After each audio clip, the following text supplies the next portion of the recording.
The next section is on conditional probability. So this is the same example that we had on the previous lesson.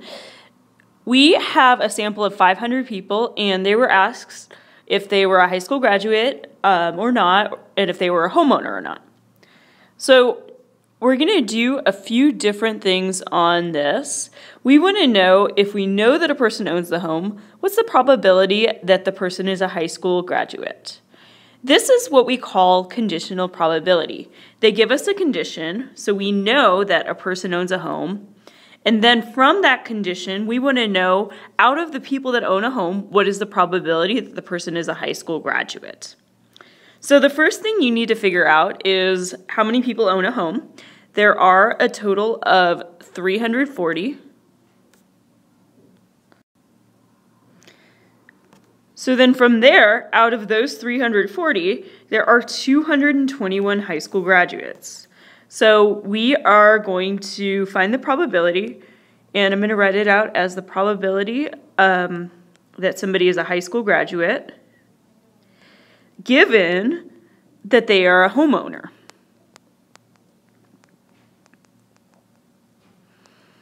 And that is going to be 221 over 340, which ends up giving you 0.65. You can also write it as 65%. The next one is very similar. We just kind of switched it around a little bit. So in this one, we know that a person is a high school graduate, which, by the way, there are 310 of them. We want to find the probability that the person owns a home. And out of the 310 that are high school graduates, there are 221 that own a home. The thing that's important on this one and on the previous one is that this 221 are people that are both high school graduates and also homeowners. This might not seem important now, but it'll help us for the next example if you understand that now. So in this one, I'm going to write it out as the probability of that a person is a homeowner, given that they are a high school graduate. And that is going to be 221 over 310, which gives us 0.71 or 71%. So I'm going to just give you a little bit of a different notation for this. I'm going to call being a high school graduate, I think in the previous one that was G, and being a homeowner was H. So a different way to write this is using conditional probability notation. And for the first one, the probability that somebody is a high school grad given a homeowner. So remember, the high school grad is going to be the G. The homeowner is the H. So we can write this as the probability of G given, I use just a vertical line, H. And I can do the same thing for the next one. I can write this as the probability of a homeowner given a high school graduate. So just know that this, there's several different ways to write this. The one that you see most often, however, is this one with the line in it. So we have another example on conditional probability, and I am so sorry that I didn't give you a space for writing the formula for conditional. I will give you the formula. You can write it wherever it fits. There should be room on the bottom of your page. And so for conditional probability, our formula is that P of A given B is equal to the probability of A and B over the probability of B. So just make sure that you know that this thing, it's called an intersection. That means and.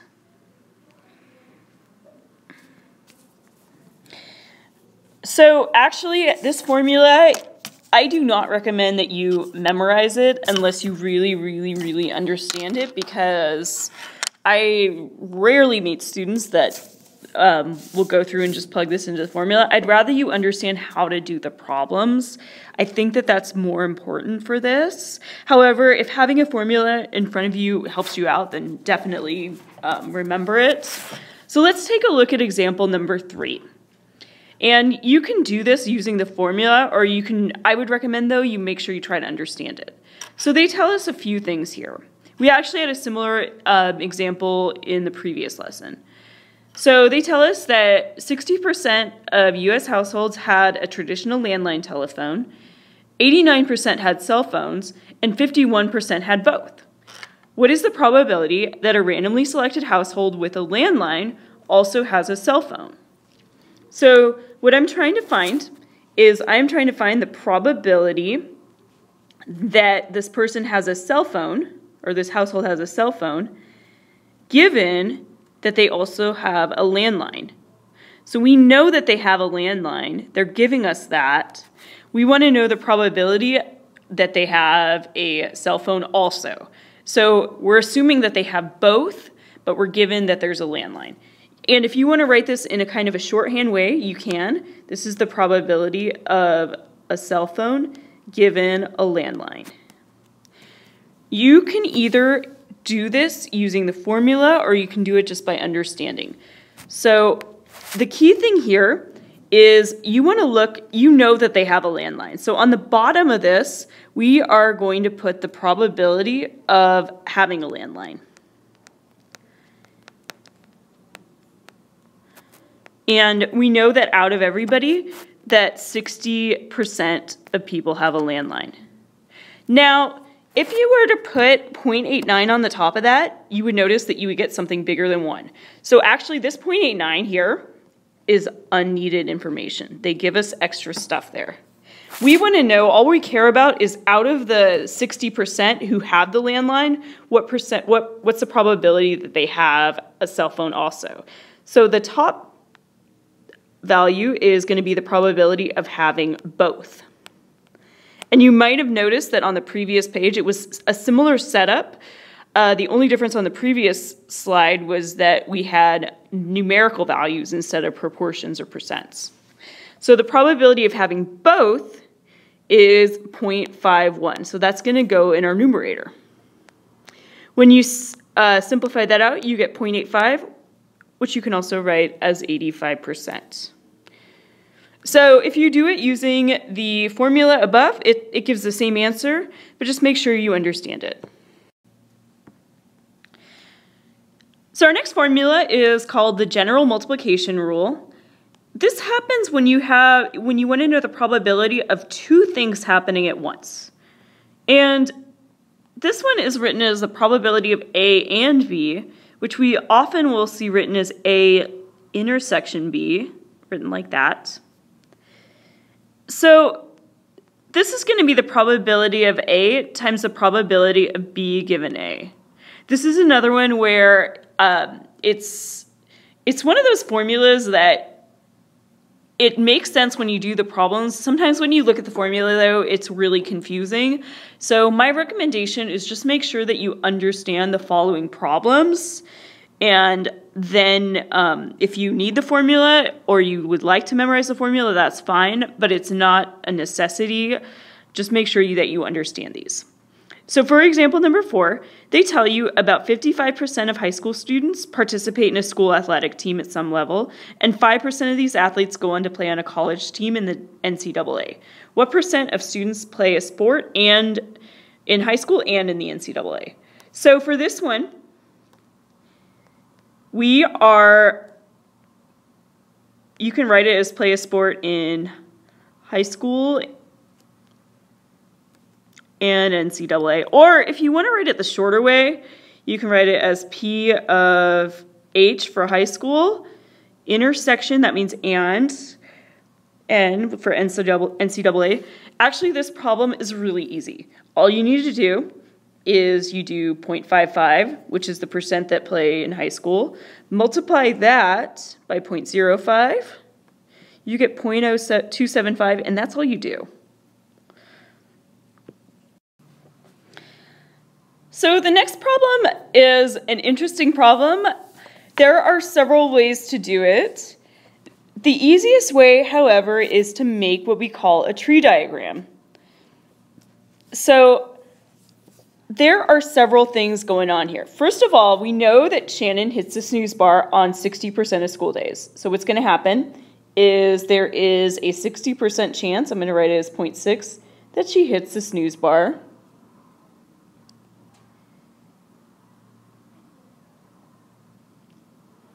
And that means actually that the percent of times that she doesn't hit it is going to be 40% or 0.4. That is something that's not listed, but you need to find it on your own. Just remember that the things have to add up to 100%. So then out of the times when she does hit it, it tells us that there is a 0.7 probability that she makes it to class on time.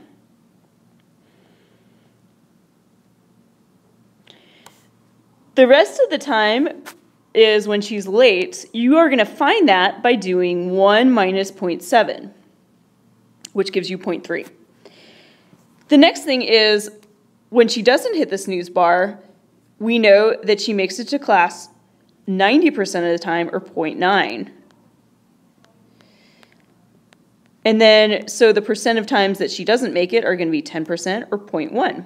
So that's when she's going to be late. So I have made my tree diagram now. Now what we want to know is we want to know on a randomly chosen day, what is the probability that Shannon is late for class? So what I'm going to do is I'm going to calculate the probabilities of all of these things. So for my top probability, the probability that she hits the snooze bar and is on time is going to be 0.6 times 0.7, which gives me 0.42. The probability that she hits the snooze bar and is late is going to be 0.6 times 0.3. So you'll notice I got that by multiplying each of these two probabilities. That gives me 0.18. I will do the same thing for not hitting the snooze bar. So the probability that she doesn't hit the snooze bar and is on time is going to be 0.4 times 0.9, which gives me 0.36. And the probability that she doesn't hit it and is late is going to be 0.4 times 0.1. So the first thing I want you to do, whether you just do it in your head or you actually do it in your calculator, is check to make sure that all of these probabilities add to 1. If they don't, you made a mistake somewhere. So now we actually have to answer the question. They want to know the probability that she's late for class. You'll notice that there's two places where she's late. She can be late and hit the snooze bar, or she can be late and not hit the snooze bar. So we're going to find that by doing the first one plus the second one. We are going to add and not multiply because we're not looking for these two things to happen at the same time. Either she hits the snooze bar and is late, or she doesn't hit the snooze bar and is late. So we have to add those together. That's an OR problem. And the probability is 0.22, or 22%. So example number 6 is an interesting one. We know that they tell us, suppose that she is late for school. What is the probability that she hit the snooze bar this morning? So we are going to find out the probability that she has hit the snooze bar